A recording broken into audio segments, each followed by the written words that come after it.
fazer o que você me faz.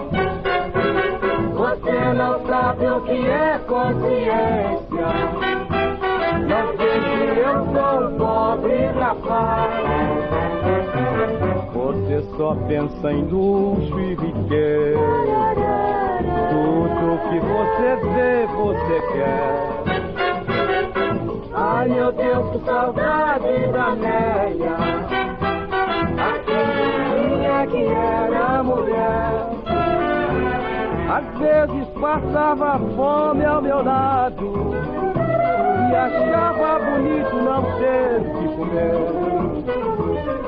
Quando me via contrariado, dizia: meu filho, o que se há de fazer?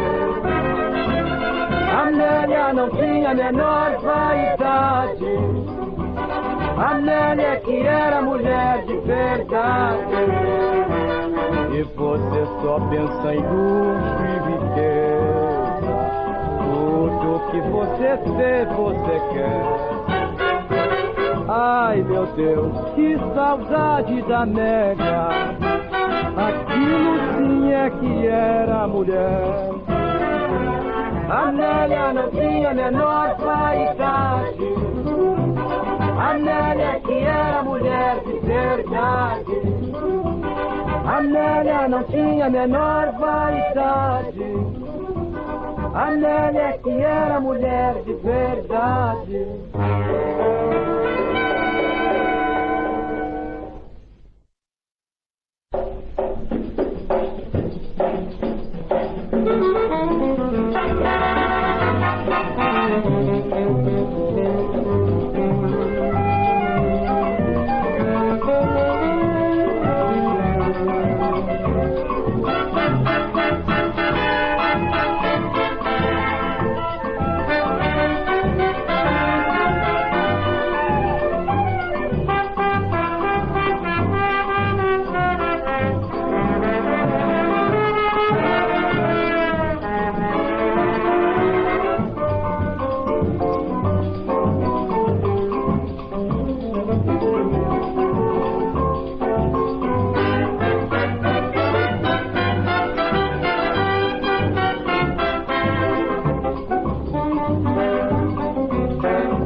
Que você me faz.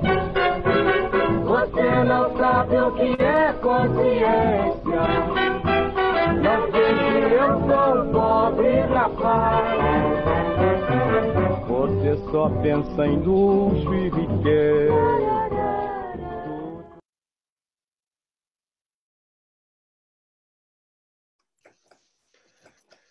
Boa tarde, sejam todos muito bem-vindos a mais um evento do Museu do Holocausto de Curitiba. O evento de hoje tem o título de Aracy, o Anjo de Hamburgo, a única justa brasileira. Antes de introduzir o tema e também introduzir os nossos convidados, eu queria agradecer a presença do Wagner. O Wagner é nosso intérprete de Libras. Ele vai estar fazendo a sinalização nesse evento de hoje, no qual nós vamos falar sobre o tema da Justos entre as Nações, especificamente da Aracy Moebos de Carvalho. Vou só fazer alguns esclarecimentos sobre o funcionamento do nosso evento, antes da gente começar. Para quem nos acompanha aqui no Zoom, nós vamos... No primeiro momento, vamos fazer uma conversa entre eu, o Paulo e a Mônica, que eu já apresento, mas no segundo momento nós vamos abrir para perguntas. Eu peço que as perguntas sejam feitas na aba que está aqui no Zoom, Q&A, Questions and Answers, para que seja feita a pergunta por aí. Peço que não façam as perguntas no chat, tá? Para quem nos acompanha no Facebook, na medida do possível também vamos tentar responder perguntas que surgirem lá, tá? Então podem também fazer as suas perguntas. Bom, no evento de hoje estaremos falando sobre Aracy Moebos de Carvalho. Ela é a única mulher brasileira que recebeu o título de Justa entre as Nações, que é um título conferido pelo Yad Vashem, o Museu do Holocausto que fica em Jerusalém, a pessoas que não eram judias, mas que se arriscaram para salvar judeus durante o Holocausto sem ter recebido nada em troca. 2 cidadãos brasileiros receberam esse título, além da Aracy, também o embaixador Souza Dantas, que foi embaixador do Brasil em Vichy.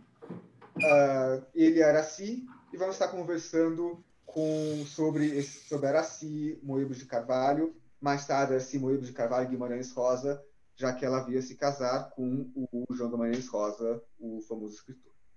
Para conversar sobre isso conosco, eu quero agradecer muitíssimo a presença de Mônica Spum, historiadora, pesquisadora livre-docente do Centre de Recherche sur le Brésil colonial et contemporain, da École de Haute Étude em Ciências Sociales, em Paris, peço perdão pela pronúncia, especialista em história urbana, do gênero e das migrações internacionais, autora do livro Justa, Aracy de Carvalho, Resgate dos Judeus, trocando a Alemanha nazista pelo Brasil, justamente sobre a Aracy, e Paulo Sutter, professor de Língua e Literatura Alemã e coordenador do Centro Aracy Moebos de Carvalho de Pesquisa em Humanidades, ambos na Universidade Federal do Paraná, UFPR. Ele também é titular da Cátedra Harald Weinrich, de Alemão, da Universidade de Bielefeld, na Alemanha. E também é ganhador do prêmio Jakob Wilhelm Grimm, do DAAD, em 2015. Então, feitas essas introduções, né, e já tendo falado muito brevemente, vamos entrar em um pouco mais de detalhes sobre quem foi a Aracy. Eu gostaria, na hora de começar, perguntando para a Mônica e para o Paulo, como que vocês chegaram no tema da Aracy, como vocês descobriram a história da Aracy. Não sei, Mônica pode começar, pode fazer. Obrigada, Michel. Primeiro, queria agradecer vocês me convidarem para esse evento, para falar desse assunto que tanto me envolve, tanto me toca, né? Eu descobri a personagem Aracy de Carvalho preparando aula para os meus alunos aqui, um seminário que eu estava fazendo sobre migrações internacionais, que tinha um bloco sobre migrações judaicas, e lendo a bibliografia me deparei com uma frase bem curta, dizendo que ela era uma justa e que ela era a segunda esposa do João Guimarães Rosa, que é uma coisa que se repetiu sempre ao longo da minha pesquisa, porque apesar de a justa ser ela é muito mais vezes referida como a esposa do Guimarães Rosa em vez de a justa, né? Que em relação a esse fato, a protagonista era ela. E na época, os arquivos da Aracy tinham acabado de ser doados pela família para o Instituto de Estudos Brasileiros, o IEB, da USP, para justamente estarem colocados junto com o Fundo Guimarães Rosa, que já estava lá. Só que ainda não estava organizado esse arquivo, e eu tive que esperar um certo tempo para ter acesso à documentação que existia lá, para ter permissão para trabalhar com a correspondência, e aí comecei, então, essa pesquisa, que foi um vasto trabalho de detetive, a busca de arquivos e de fontes. Mais ou menos quando que foi aberto esse arquivo? Olha, eu descobri, assim, de memória, né? Eu descobri que ela existia e os arquivos tinham acabado de ser doados lá por 2005, 2006, por aí. Mas demorou um certo tempo até eu ter autorização de consultar. Primeiro, porque não estava organizado, segundo, porque tinha uma série de questões com a correspondência privada, enfim, uma série de obstáculos que foram sendo ultrapassados pouco a pouco. E, Paulo, uma outra trajetória, como que chegou a esse tema? Sim, eu fiz talvez a trajetória mais tradicional, digamos assim, de alguém que estuda literatura, de alguém que trabalha com literatura alemã. Eu conheci a Aracy, de certa maneira, através do Guimarães Rosa, mas eu acho que desenvolvi por ela a reverência que ele mesmo tinha por ela, né? É um tema sempre complicado, exatamente essa questão da Aracy ficar um pouco na sombra do Guimarães. Eu acho que a Mônica foi alguém que contribuiu imensamente para que a gente lançasse a luz, não é, sobre a Aracy, assim como o próprio Guimarães faz. Então, pela primeira vez, né, me apareceu a figura admirável da Aracy através do Guimarães, mas eu acho que em segundo lugar pela mão da Mônica, não é? Porque Mônica Schkuhn, de fato, deu uma contribuição inigualável, não é? Para que a gente tivesse a reverência devida pela Aracy, né? Com a publicação do livro, principalmente ali em 2011, né? Que realmente nos possibilitou, de certa maneira, até reinterpretar a importância e o papel da Aracy, inclusive para o próprio Guimarães Rosa, né? Então, minha trajetória foi bastante essa. Parece que há um problema de não haver som. Vocês estão me ouvindo? Sim. Eu escuto perfeitamente. Tá bem. Eu também. Eu vi no chat aqui uma mensagem. Bom. Então, as outras pessoas também estão falando que estão escutando bem. Tá certo. Não sei o que aconteceu, talvez seja alguma na saída de som da própria pessoa. Perfeito. Obrigado nessa introdução. E assim, até hoje se sabe pouco, até porque a própria Aracy não documentava de forma sistemática, na verdade por bons motivos, né, exatamente a forma de atuação dela, mas do que vocês chegaram a explorar, só para contextualizar, né, estamos falando de um momento, principalmente a partir de 1938, em que entra em vigor uma legislação brasileira, né? A Aracy, ela era funcionária do consulado brasileiro em Hamburgo, na Alemanha, e em 38 entrou em vigor uma circular secreta, a circular secreta 1127.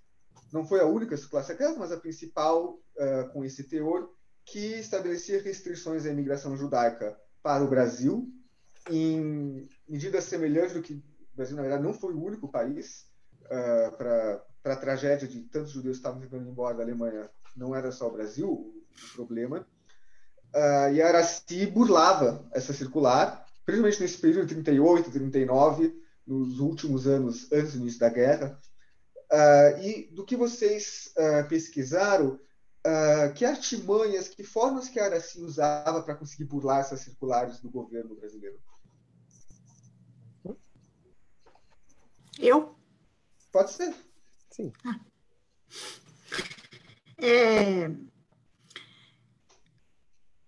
Eu acho que ela é difícil de saber exatamente, né? Mas encontrei alguns buracos. Eu acho que a primeira coisa, o que permitia ela ajudar mais gente, é que ela usava as brechas que eram dadas, apesar da circular, digamos, porque teve um período, que foi o período mais desesperado, esse que você descreveu aí, de 38, 39, principalmente depois da Noite de Cristal, no final de 38, quando teve mesmo um afluxo muito grande no consulado, que as cotas foram aumentando. E dentro dessas cotas, as próprias autoridades diplomáticas fecharam um pouco os olhos, e dava para incluir falsos turistas, né? Porque os vistos de turista eram fora da cota. Então, você mandava para fora esses turistas, com o documento que era exigido para provar que você era turista, era um documento dado pela polícia alemã, dizendo que você ia poder voltar, que eles davam ironicamente. Então, todos os candidatos a esse visto turístico, que era um visto de 3 meses, renovável por mais 3 meses, ou seja, deixava a pessoa ficar 6 meses no Brasil e depois entrava na ilegalidade. E muitas pessoas vieram com esse visto porque ele era o que exigia menor documentação, então era mais rápido de ser obtido no momento em que estava todo mundo muito desesperado. E as pessoas chegaram no Brasil com esse visto, que oficialmente não dava direito a requerer uma regularização da situação, mas eles requeriam.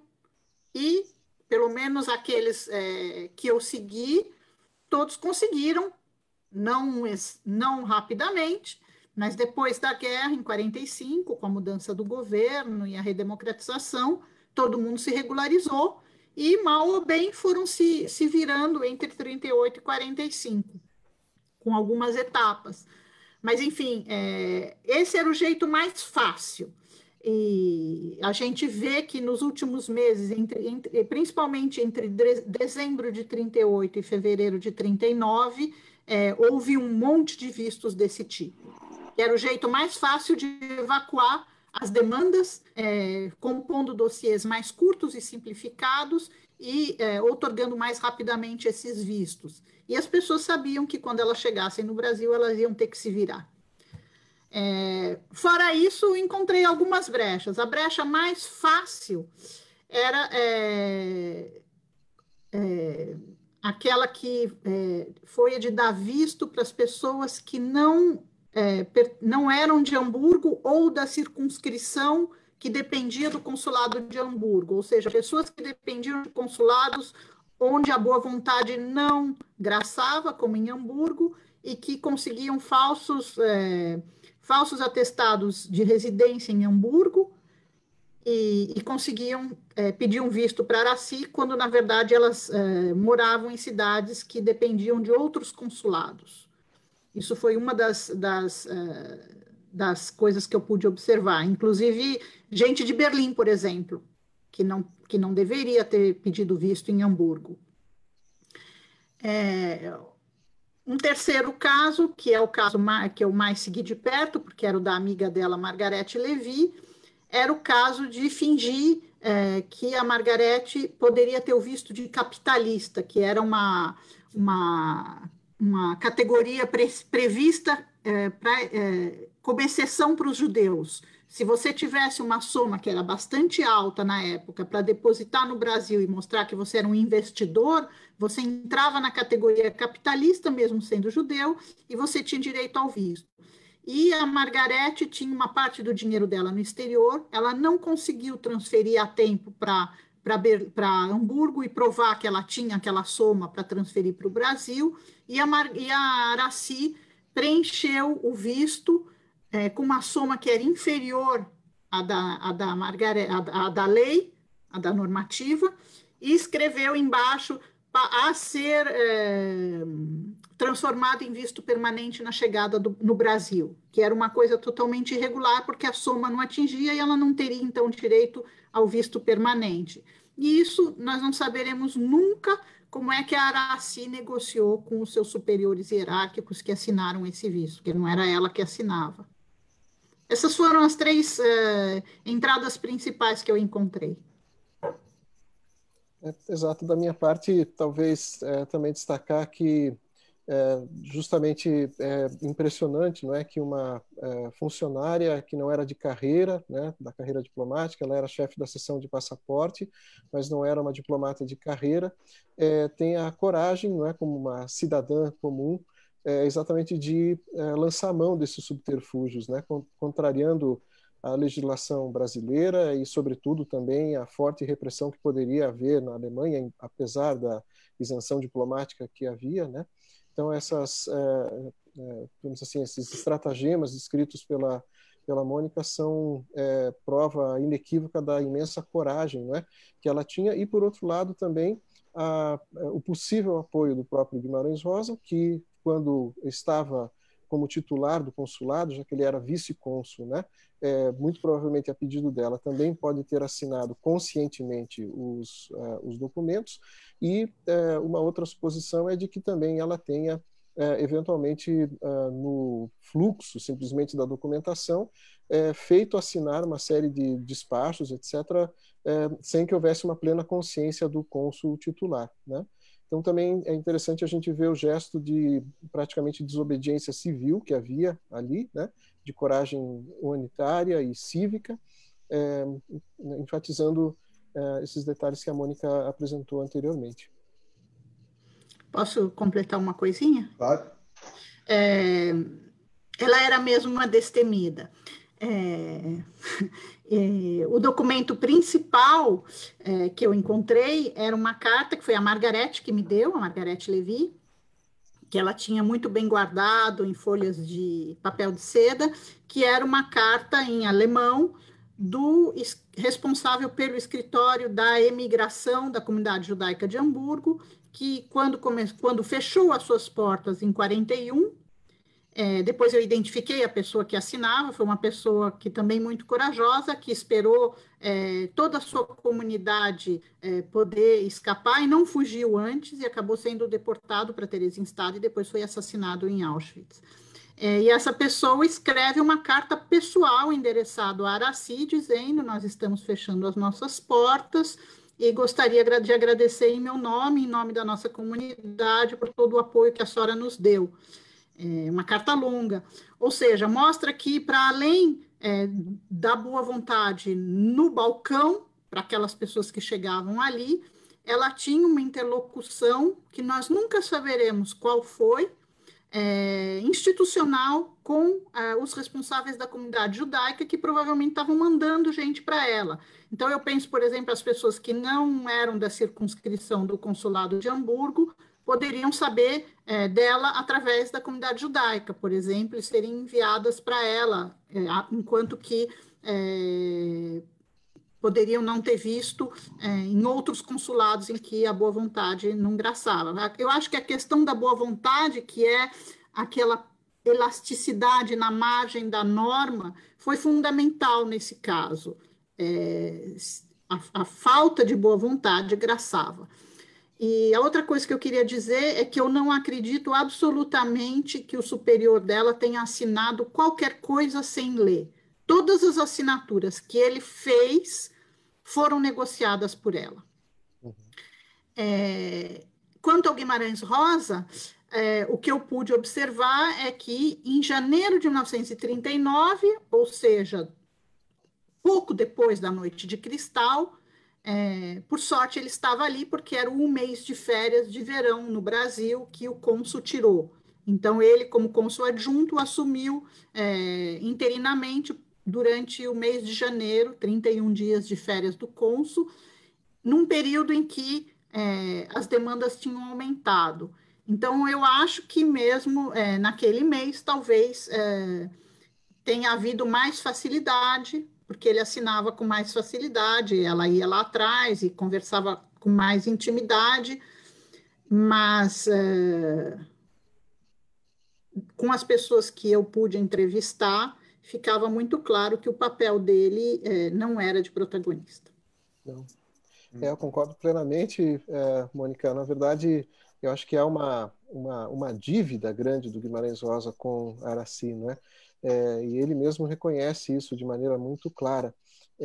Por isso, eu acho que é muito importante também a gente lembrar que, na verdade, a gente tem essa situação, né, de ela ficar, de certa maneira, associada ao nome dele no segundo lugar, digamos assim, quando justamente, sob esse ponto de vista ético e político, é o contrário que deveria haver, como o próprio Guimarães Rosa me parece assumir claramente, inclusive no conjunto da sua obra, né? Já que ele dedica o seu grande romance, né, Grande Sertão Veredas, a Aracy, e eu não sei, Michel, se poderia mostrar uma pequena imagem para o público poder acompanhar melhor. Seria possível compartilhar uma tela ou isso não está previsto? Então, o problema, a princípio, não está previsto pelo seguinte: o problema é que se a gente compartilha a tela, quem está acompanhando através do Wagner, na interpretação em Libras, não vai conseguir ver. Né? Então... Desculpe, claro, sem problema. Na verdade, eu só chamo, então, cada um aqui, talvez verifique, né, no seu exemplar do Grande Sertão Veredas, que o romance, não é, como inclusive o filho da Aracy gosta de destacar, é destinado, né, a Ara, Aracy, minha mulher.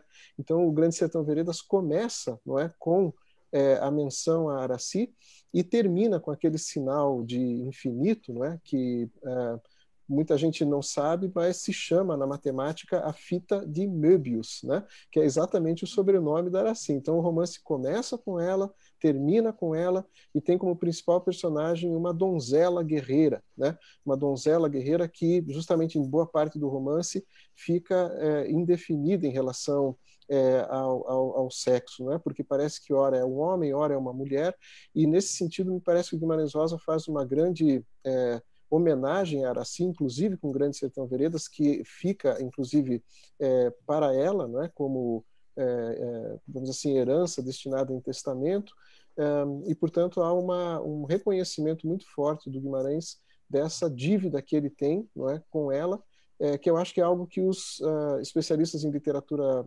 brasileira estão constatando ao longo do tempo, não é, a centralidade, de fato, da figura da Araci.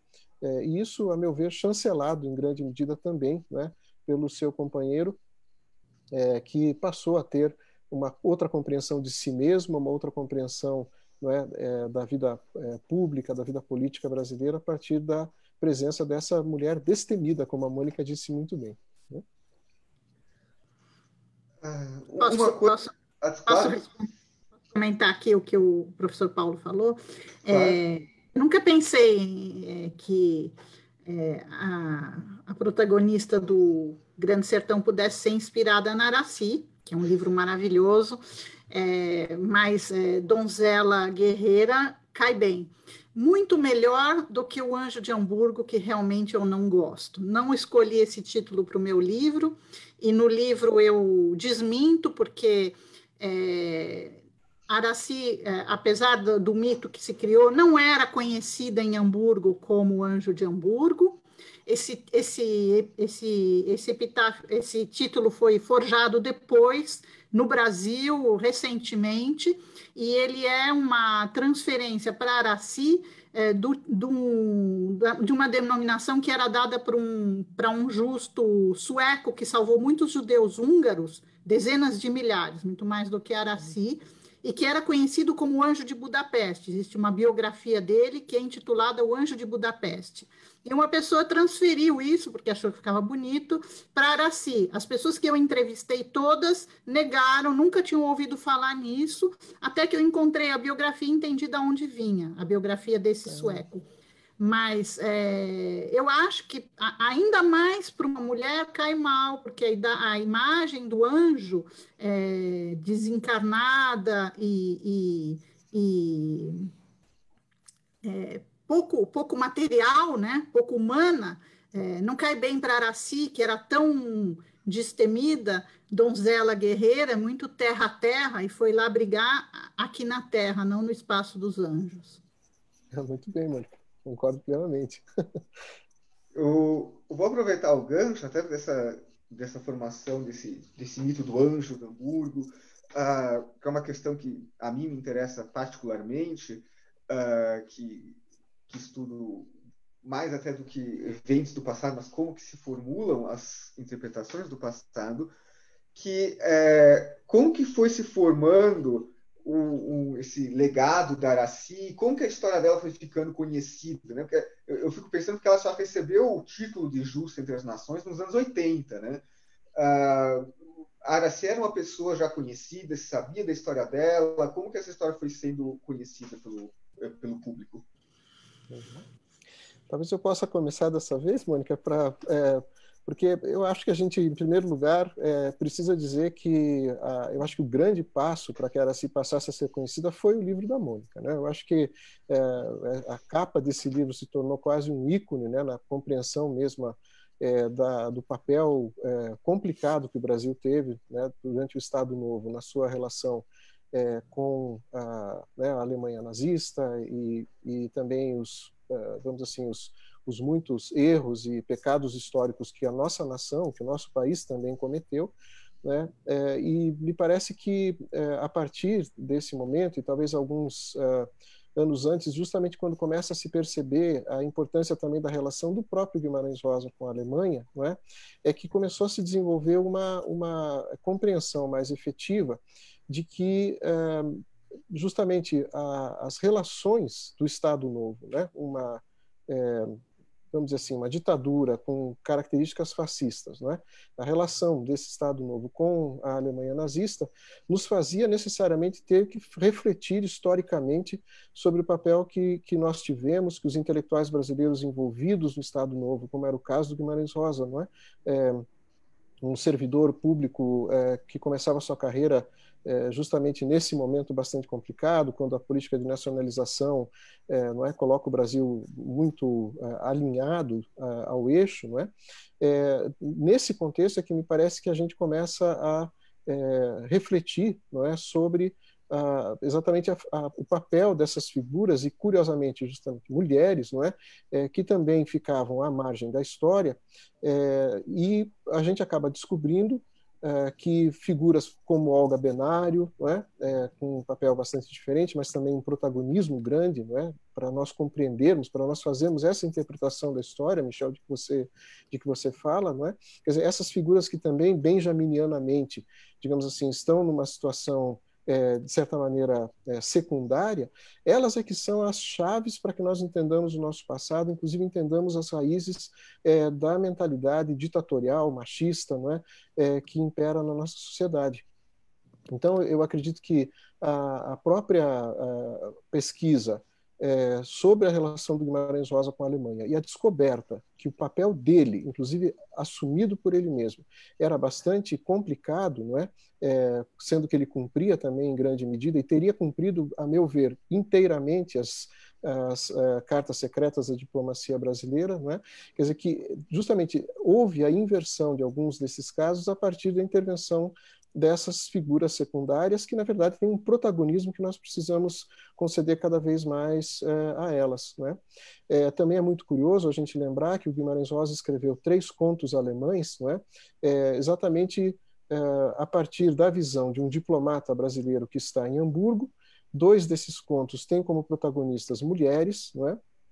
E um conto chamado A Velha é exatamente a narrativa sobre a visita que recebe uma senhora muito velha que havia estado no Brasil e que pretende salvar a sua filha, não é?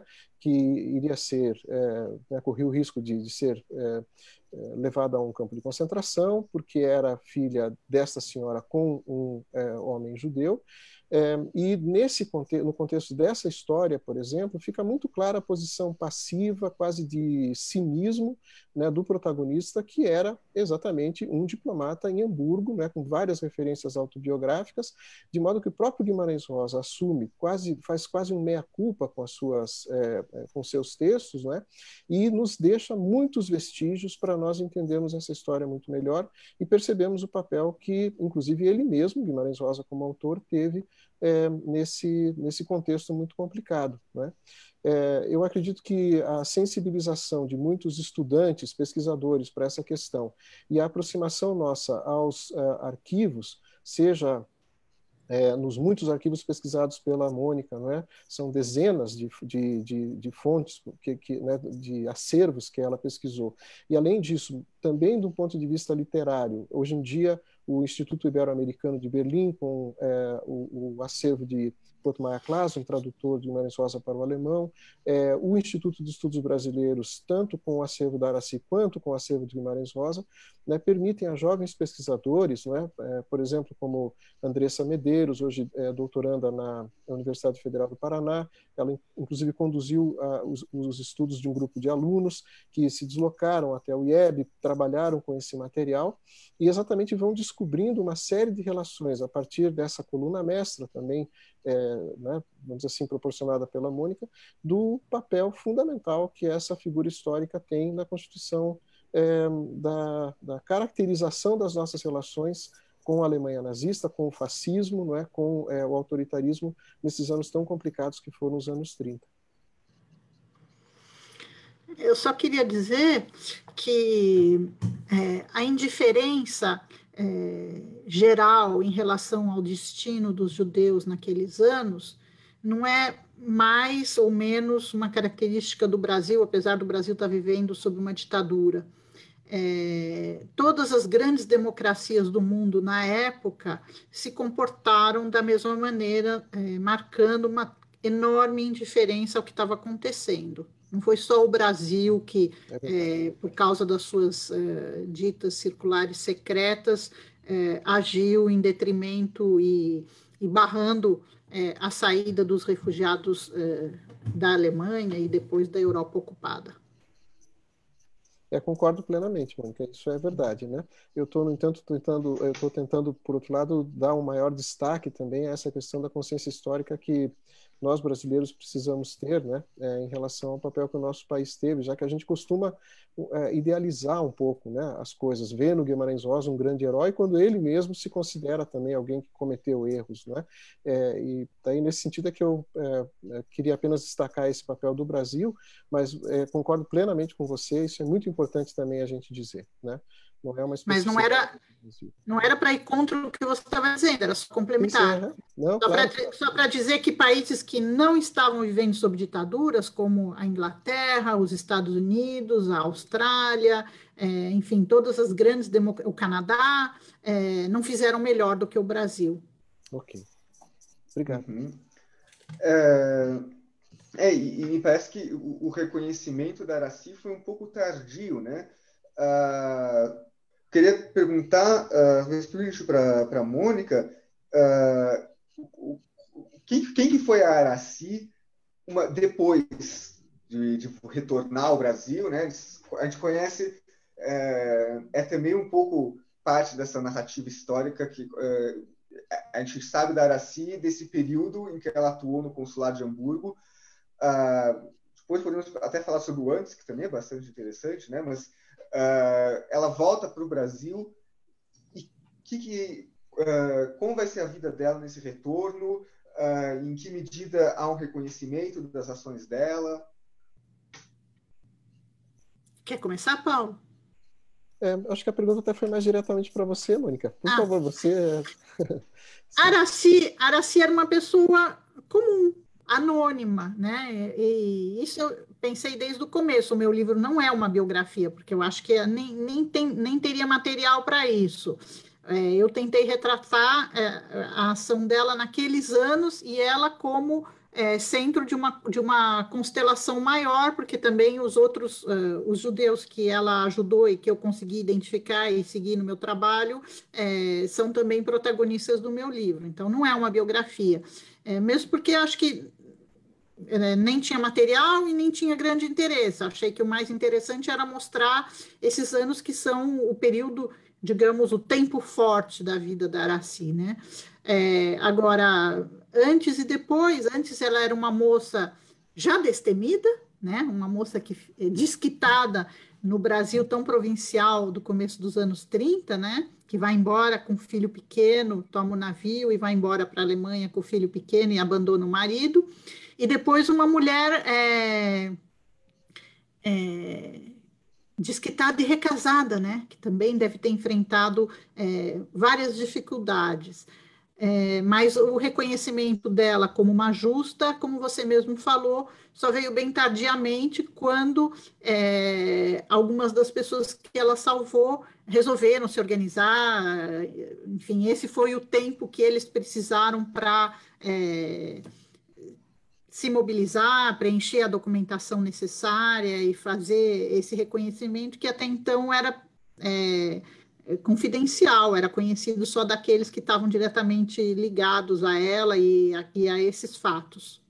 Alguns descendentes de pessoas que eu identifiquei e que sabiam, que tinham se manifestado agradecendo a Aracy, ou de alguma maneira explicitado esse fato para que eu pudesse chegar até a história deles, não tinham conversado sobre isso nas suas casas, e os descendentes que eu pude entrevistar descobriram isso por mim. Ou seja, a questão da memória é sempre bem problemática, da passagem da memória privada para a memória pública também. Mas, enfim, ela acabou tendo esse reconhecimento público inegável, né?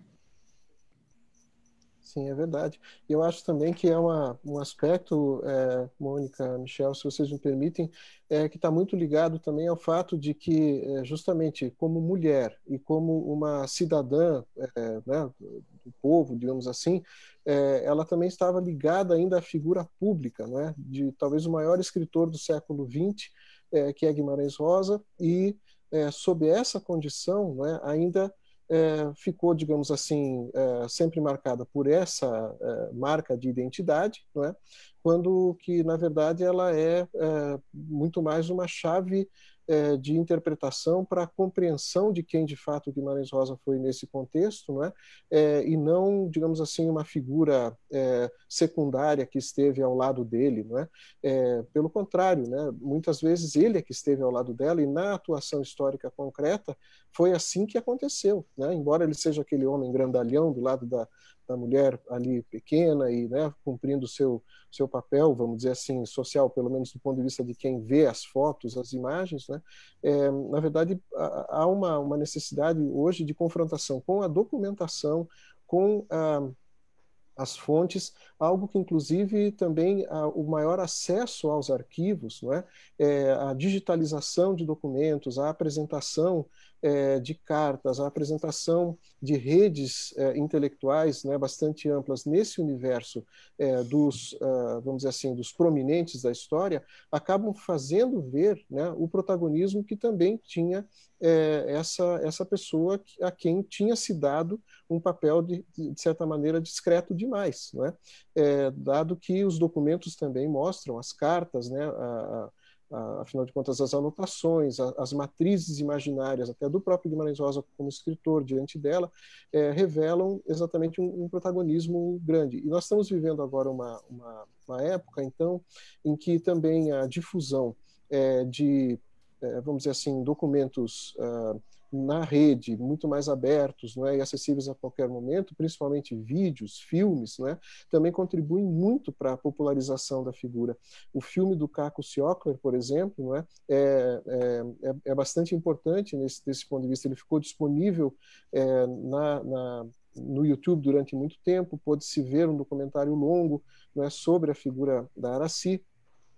Também o próprio documentário da Soraya Vilela e da Adriana Jacobsen, que eu acho que peca um pouco por não dar um protagonismo maior à Aracy, né? Por outro lado, abre o grande leque de discussão sobre isso. São elementos que acabam projetando né, a própria figura da Aracy também no cenário, né, dessas redes e constelações intelectuais e sociais que a gente passa a ter. Eu estou bastante curioso para ver o que vai acontecer agora, não é? Quando justamente vier à tona a série, né, da Rede Globo, em língua inglesa, intitulada, né, Mônica, agora eu sei que você não vai ficar muito satisfeita, mas intitulada O Anjo de Hamburgo, né, que vai exatamente despertar, sobretudo, a curiosidade das pessoas, né?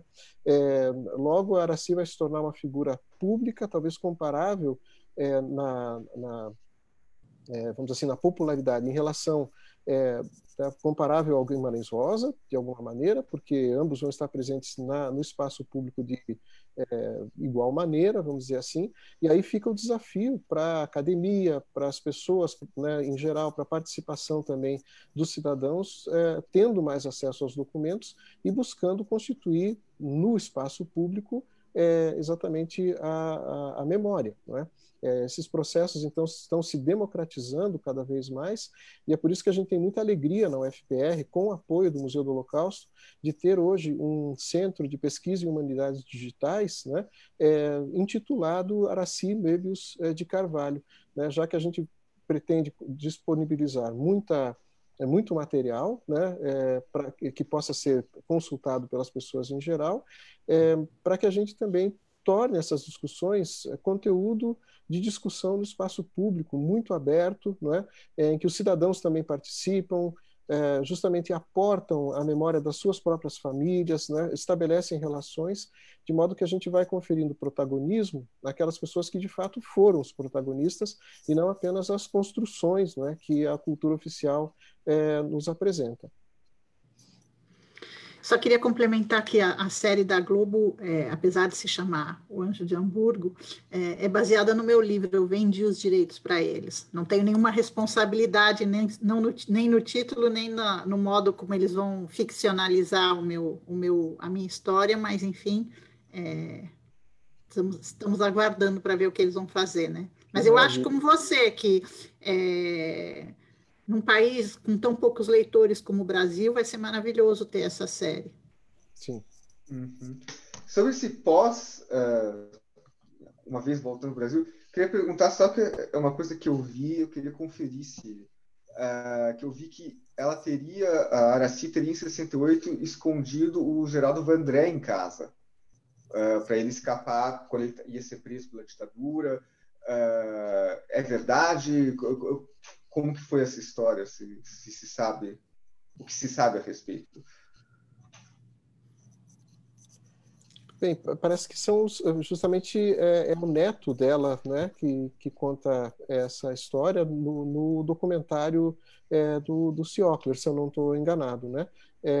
E, portanto, a gente tem um depoimento direto de um familiar, né, que mostra essa sensibilidade humana que ela tinha, né, e que justamente se estende também para o combate a qualquer tipo de ditadura. Né? Meu conhecimento é basicamente o que vem desse documentário. Não sei se a Mônica tem mais algum detalhe, Mônica, sobre esse... Não, acho que ela escondeu ele mesmo, e eu acho que ela era mesmo muito sensível à vida humana, a todo tipo de perseguição, e que ela considerava que ela devia fazer o melhor. Eu vou começar aqui com algumas perguntas, e já lembro também, quem nos acompanha pode fazer suas perguntas nessa aba Q e A, Questions and Answers. Pode fazer suas perguntas por aí. Quem está no Facebook pode fazer suas perguntas no Facebook também.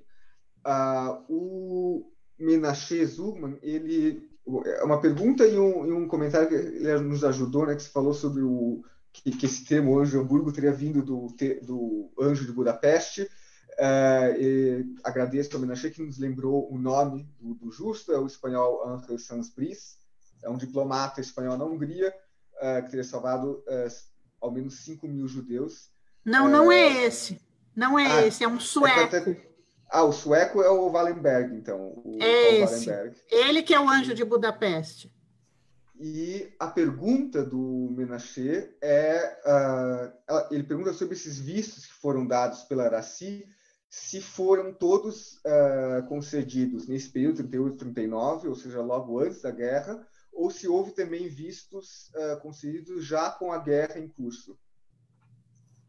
Até 41 era possível. Depois fecha tudo, né?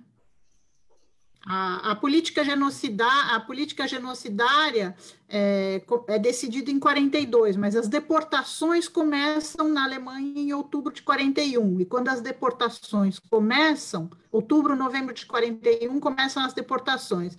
Quando as deportações começam, a política alemã não é mais de empurrar os judeus para fora da Europa, não é mais a política da limpeza via imigração. Já é uma política da limpeza via deportação, e eles começam a mandar os judeus, a deportar os judeus ao leste. E desse momento em diante fica impossível sair. Também, além disso, pouco depois disso, o Brasil e a Alemanha rompem relações diplomáticas. Então, em 42. Em 42. Também não teria mais acesso a poder fazer qualquer coisa, uma vez que não há mais relações diplomáticas. Sim, a partir de fim de janeiro de 42, o Brasil corta relações com o eixo, a diplomacia brasileira vai ser colocada sob vigilância num hotel, numa estação balneária, até ser trocada pela diplomacia alemã, que está voltando para a Alemanha em julho de 42. Aracy atravessa o Atlântico em julho de 42 com o resto da diplomacia. E entre fevereiro ou março de 42 e julho, eles ficam fechados nesse hotel, nessa estação termal, enquanto que está se decidindo como vai ser a troca da diplomacia. Mas até final de 41 ainda é possível, ainda que as coisas os vistos vão diminuindo para todos os países, né? O grosso é mesmo, do que eu pude observar, nos meses que se seguem à Noite de Cristal. E até final de 41, mas vai diminuindo, porque a guerra no Atlântico começando também, cada vez tem menos navios atravessando. Tem uma pergunta que está direcionada ao Paulo, mas eu acho que também a Mônica também pode comentar um pouco sobre isso, que é sobre a questão do acesso aos arquivos. Né? O professor Carlos que pergunta que teria teria começado a fazer uma pesquisa na faculdade sobre Araci, mas que havia muita dificuldade de acesso a fontes sobre ela. Imagino que principalmente alguém que não esteja em São Paulo para que possa acessar essas fontes na USP. Como que está essa questão, como que se acessa hoje em dia fontes sobre Araci? Uhum. Por enquanto, para o acesso direto ao arquivo dela no Instituto de Estudos Brasileiros, é necessário se deslocar até São Paulo, mas estando-se lá, tem-se uma atenção muito grande dos colegas que trabalham no Instituto de Estudos Brasileiros. Nós deslocamos, inclusive, por uma semana inteira, um grupo de alunos que eu mencionei antes, coordenados pela Andressa Medeiros, e eles foram muito bem atendidos, inclusive trouxeram muito material, e há um material fotocopiado, algumas imagens que puderam ser feitas, sobretudo, na verdade, anotações, e no diálogo com o Instituto de Estudos Brasileiros, o que está surgindo lentamente, esses processos são longos e difíceis, é a possibilidade, sempre com a aceitação e licença da família, que a gente passe a disponibilizar os documentos em um repositório digital, né? Então, há a perspectiva de que muito em breve, em pouquíssimas semanas, nós coloquemos alguns documentos já visíveis. Esses documentos são fotografados, são transcritos, são catalogados, fazem-se metadados, não é, sobre esses documentos, que possibilitam depois também a pesquisa nos acervos, de maneira que esse aspecto da democratização do acesso e maior participação dos pesquisadores através do meio digital tem uma tendência muito grande de democratizar o conhecimento, não é?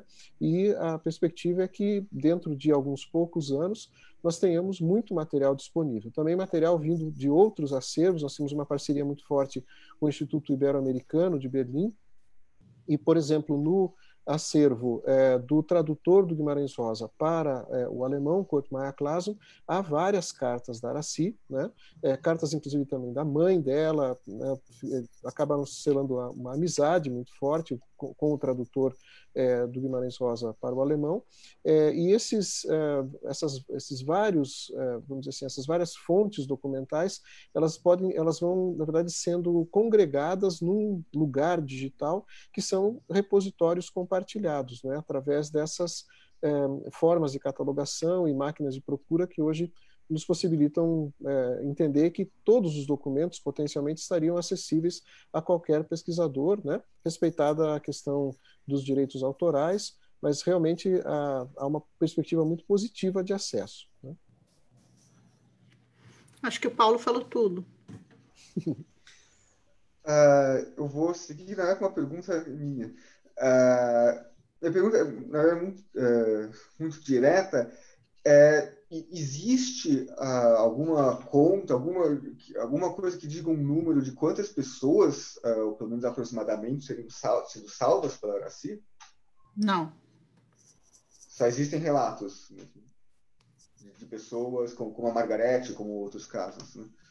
Todas as estimativas são lunáticas e falsas, sem qualquer base. Justamente que eu fui pesquisar para tentar dar uma introdução quando eu falar sobre a Araci e não encontrei um número, queria saber justamente se existia alguma estimativa. Então, não existe mesmo, né? Mas quem salva salva a humanidade, não é?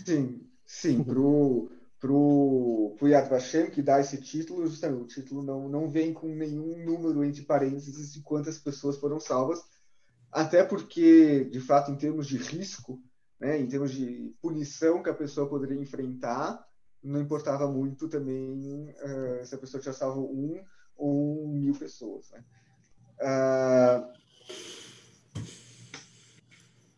Eu queria que a Mônica comentasse um pouquinho que o seu livro, o Justa, ele, claro que a gente acaba falando muito da Araci, mas na verdade ele tem 2 personagens principais, né, que é a Araci e a Margarete Lévy, que você comentou. Eu queria que você comentasse um pouquinho mais sobre a Margarete Lévy, se você chegou a conhecê-la pessoalmente, como que foi isso? Eu conheci, sim. A Araci já estava muito doente, ainda estava viva, né? Mas eu, infelizmente, cheguei tarde e não pude entrevistar. Então, a Araci só tive convívio mental, assim, foi a personagem que caminhou comigo durante vários anos, imaginando através das cartas, através do que as outras pessoas diziam, né, tentando reunir as migalhas e imaginar nas diversas situações o que ela teria dito ou feito, enfim, como é que eu ia afinar o meu traço para falar sobre ela. Enquanto que a Margarete, eu tive 3 longas entrevistas com ela. A primeira vez, quem me levou lá foi o filho da dona Aracy, foi o doutor Eduardo, que eu entrevistei e que telefonou do escritório dele e me levou lá. E daí depois mais 2 longas entrevistas, até que eu até quis voltar uma última vez, mas ela tinha ficado surda e a surdez a irritava muito. Ela ainda estava totalmente lúcida, com 99 anos, mas a surdez, ela ficava... A última entrevista que eu fiz já tinha que falar alto, às vezes alto, bem perto da orelha, e aí no ano seguinte o doutor Eduardo falou que era impossível, que ela estava mesmo muito irritada, que ela não queria mais, então eu me limitei a isso, mas foram 3 longas entrevistas em que eu me defrontei com uma pessoa muito inteligente, muito viva, com uma memória espetacular, que contava mais ou menos sempre a mesma história, e a cada vez que eu usava as técnicas que a gente tem de entrevista, né, para ver se ela não revia ou ela não contava de um outro jeito alguma parte, eu sempre me frustrei. A narrativa da dona Margarete era realmente de concreto armado. Bom, eu queria assim, saber se vocês ainda têm alguma consideração final que vocês queiram fazer, que a gente está indo para a parte final do nosso evento, já estamos com praticamente 1 hora de evento também, o tempo já está bem bom. Queria saber se vocês querem falar alguma coisa sobre o legado da Aracy, qual o significado da gente estar falando sobre a Aracy hoje em dia, passados 80 anos, mais ou menos, mas que é muito tempo, mas é pouco tempo também. Eu acho que é muito importante a gente saber que a gente sempre tem que olhar as leis e a ordem com um sentido crítico, pessoal, que a gente nunca pode perder, com uma certa distância, e se espelhar nessas pessoas que têm coragem de desobedecer. Se a gente fosse falar dos injustos do tempo da Aracy ou do nosso, tantas horas não seriam suficientes. Os justos acabam logo, né? Então eu acho que eles são os modelos. Que bonito, Mônica.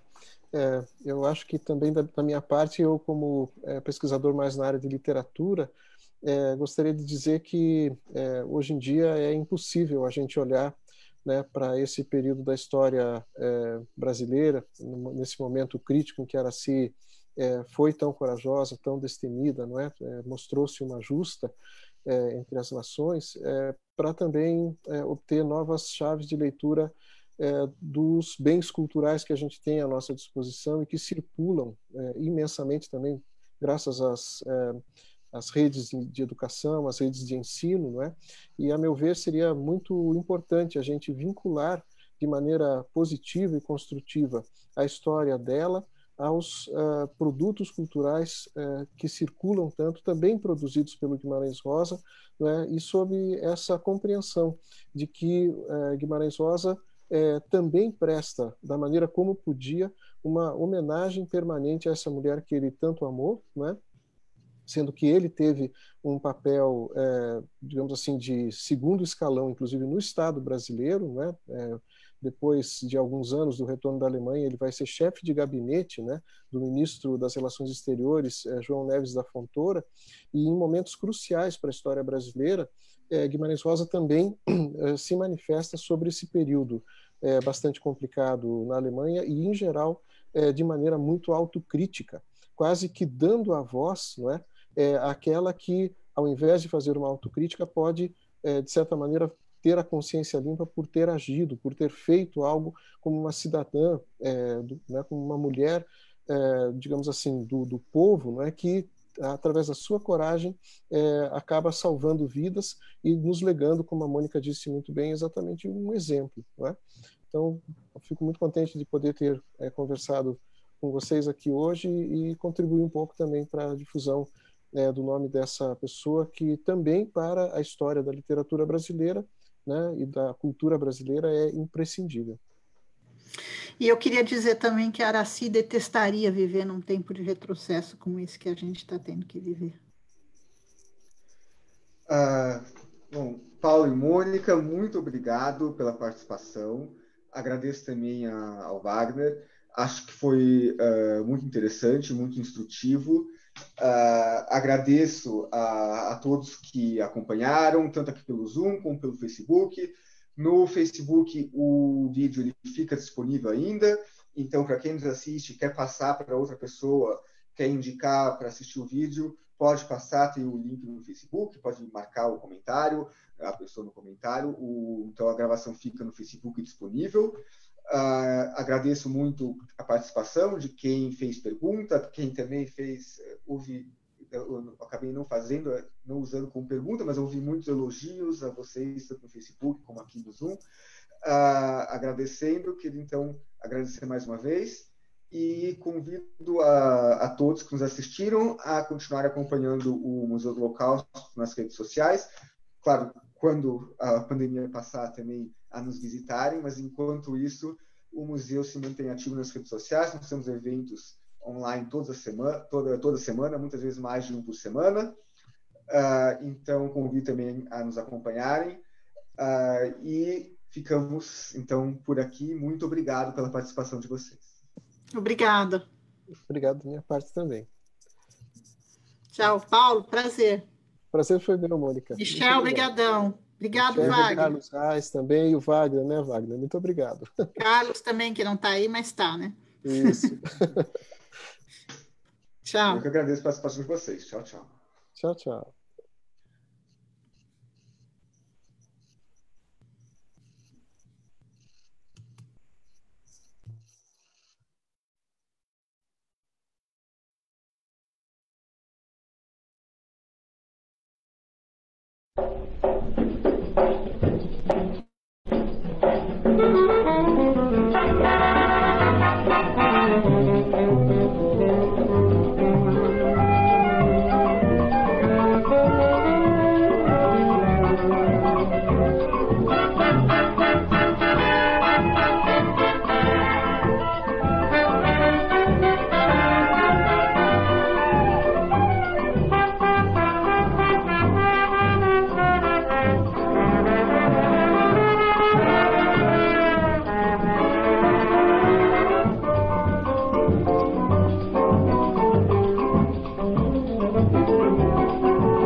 Só pensa em luxo e riqueza.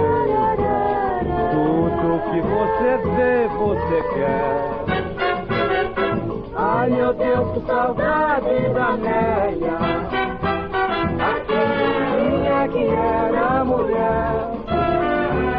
Às vezes passava fome ao meu lado e achava bonito